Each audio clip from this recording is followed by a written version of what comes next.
Hi there, welcome to another scrapbooking process video. Today I'm making another page with the Hip Kit Club from August. The link is in the information section below, and thank you so much to the Hip Kit Club for providing me with my kits every month. I really appreciate that. Gives me lots of products to use for these process videos. So I'm starting off with this photo of the girls and my husband on the bumper, whatever those things are. Bumper cars, is that what they're called? Anyhow, whatever they are, they were in those. I think they're called bumper cars. And I'm a little bit confused because they also went on bumper boats. So I love this paper. It reminds me of eyelashes for some reason. I just love those scallops with the little yellow marks on them. It's so pretty. So I've decided to use this black and white floral paper as my mat around the outside. I am so in love. I know it might be getting old to you guys, but I am so in love with using black and white papers as my border around the outsides of my layouts. I've been doing that for months. I know it might be getting old, but I just love it. And it just looks so great. So I decided to mat my photo in black as well. And it's already matted in, like it's printed with a white border around it. And this is what I'm starting with, is this really pretty banner paper. It kind of looks like a polka dot, but if you look at it closely, all of those polka dots are on little banners. And I'm deciding to do, this is one of my go-to methods for scrapbooking, is pulling some strips of pattern paper and just kind of lining them up behind my photo in an overlapping kind of a way. Now, up until now, I typically use 3 different patterns, and I consider this a nice way to get extra patterns onto your page. It's kind of a no-brainer way to add pattern to your page. It's just add these strips behind your photo. Now, today I'm using the same pattern, and I really love how it looks. It's basically not as busy because that is already a pretty busy paper, and then the eyelash paper is also really busy. So, and all of these papers are from the Hip Kit Club. Most of them are from the Carousel collection from Maggie Holmes. And I wanted them to have different lengths, so they didn't line up the way I wanted them to, so I just tore the tops and bottoms, well, just the tops off of 2 of them so that they had a bit of a more staggered look. I pulled them up so that they're a little bit curved, and I really like how this looks. What I'd really like is a large title across the side of it that says bump. And I'm trying to think about what I could use for really large letters, and Stephanie was scrapbooking beside me, and she said you could hand cut the word bump and just cut it really big and have it look really casual. And then we both looked at each other, and I said, or I could use my cameo. And then we both laughed our heads off because we knew that I was not going to use my cameo.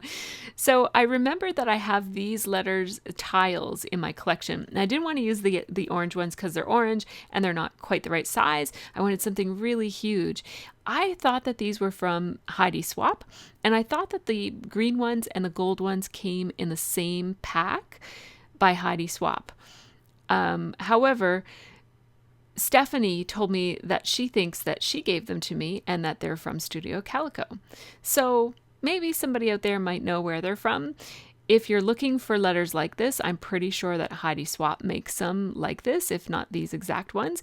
And it sounds like Studio Calico has also made them, so that's where you can look for them.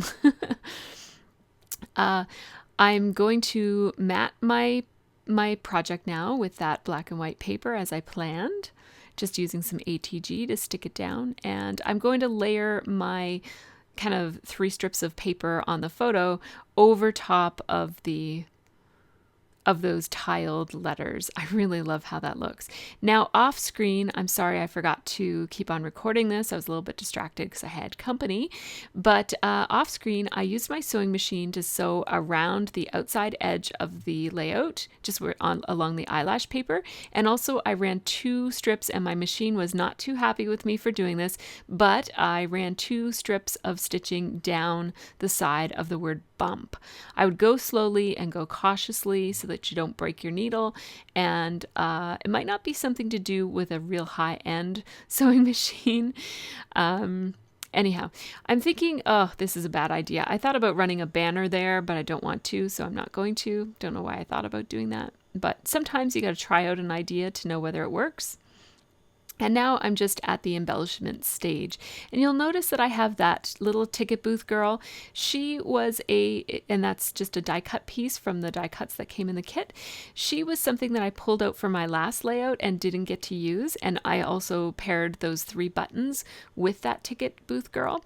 And so that was an idea that I had in my last project that I didn't get to do. So I'm trying to put it on this page.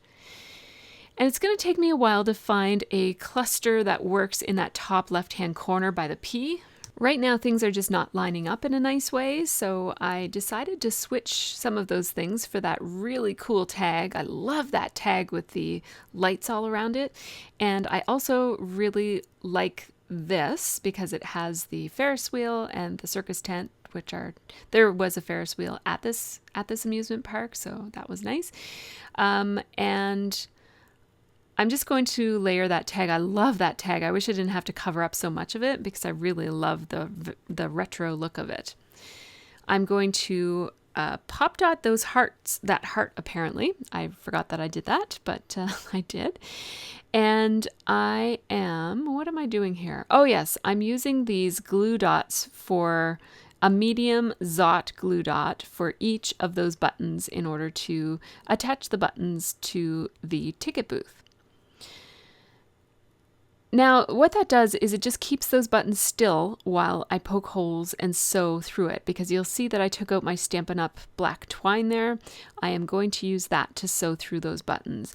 I do like to sew buttons. I don't like the process of sewing buttons, but I do like the final product. I like how they look when they have thread in the holes. So I'm going to reluctantly do that. And I keep a needle in this little tin of, I don't know what all that stuff is, but it's just stuff that I keep over there. And so I just need to thread the needle. The needle is going to be a little stubborn, or the thread is going to be a little stubborn. It's twine, so it's not that easily threaded, but I use an embroidery needle, so it has a really wide hole in it. And it also has a blunt tip, like it's not a pointy needle. And that's why I pre-punch my holes. So I just take this piece of foam that I keep in that same little container of knickknacks that I use. And it's a little bit tricky punching holes through, like with that paper piercer, through a glue dot, because it basically pulls the glue dot around. Like glue dots are so stretchy that it's not, I don't know if that was the best idea that I ever had, but it worked.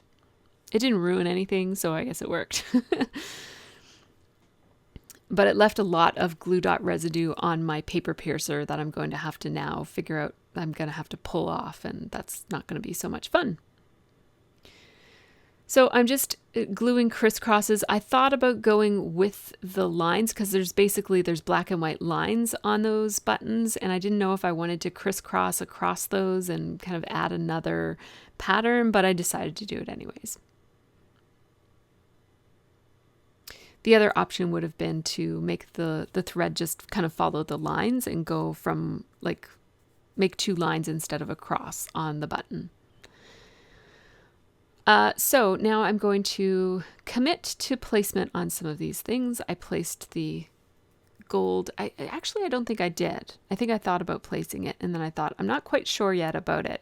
It was a little bit too much, so by adding this puffy sticker of a black and white striped bow, it just kind of like tones down the glitter a little bit, covers it up so that it's not just this big hunk of heart-shaped glitter on my page. So I like how that looks, although the puffy sticker doesn't stick all that well to the glitter. I'll fix that in a few minutes. I did want something behind the heart as well. I just felt like it needed a little something. So I took a pink tag sticker from the sticker set. And now that bow is going to keep shifting around on me. So I don't know if it's now or later, but at some point I'm going to add some Tombow Mono Multi.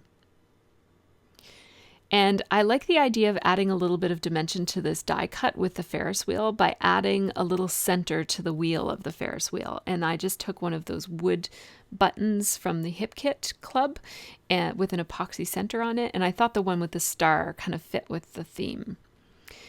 I need something to go under this ticket booth because it feels like it's just floating out there because it doesn't have anything layered underneath of it.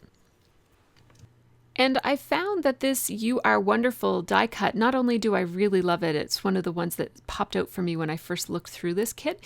Not only do I love it, but the You Are fits so perfectly between the two legs of the ticket booth that it seemed like I just had to use it there. So that's what I'm going to do.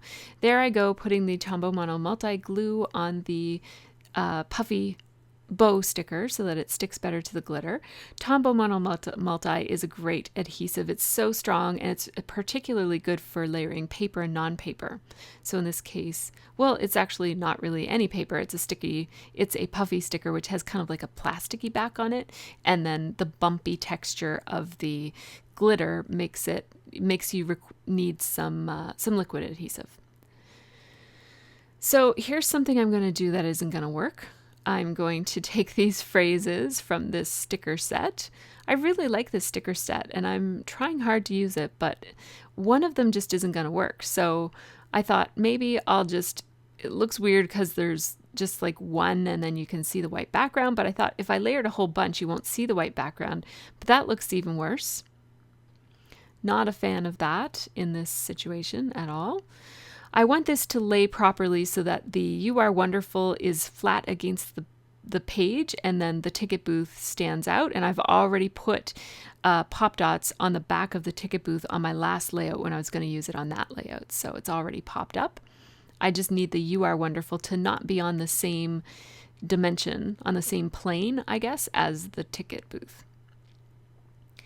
So I switched those stickers that weren't working with a puffy heart sticker in a blue that gives me a little bit of contrast. It picks up on some blue that's elsewhere and just little pops on this page, especially in that paper that I have the strips running vertically on this page. And I just pulled the backing off of all of those adhesive backs of the foam backing on the ticket booth so that I can attach that to the page. And I did so that you could see just a sliver of the black matting on the photo. I didn't want the ticket booth to overlap too much with the photo. I wanted to have most of that black matting to be intact. I'm adding these black star stickers, puffy stickers from the puffy sticker set to 2 different places just for extra emphasis. And I played around with different ideas and I ended up going with all stars, 3 stars there, 3 stars in the top.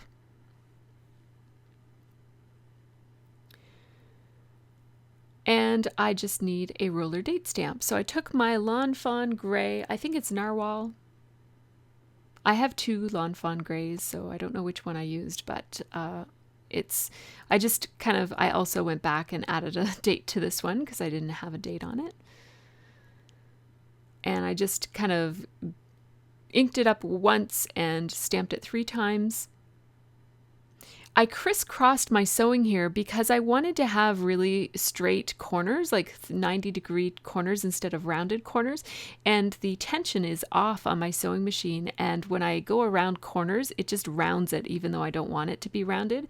So I just ran basically 4 straight lines around each edge of that paper instead of kind of rounding the corners with one continuous stitch all the way around, if you know what I mean. I'm not sure if I described that right, but anyhow, that's what I did.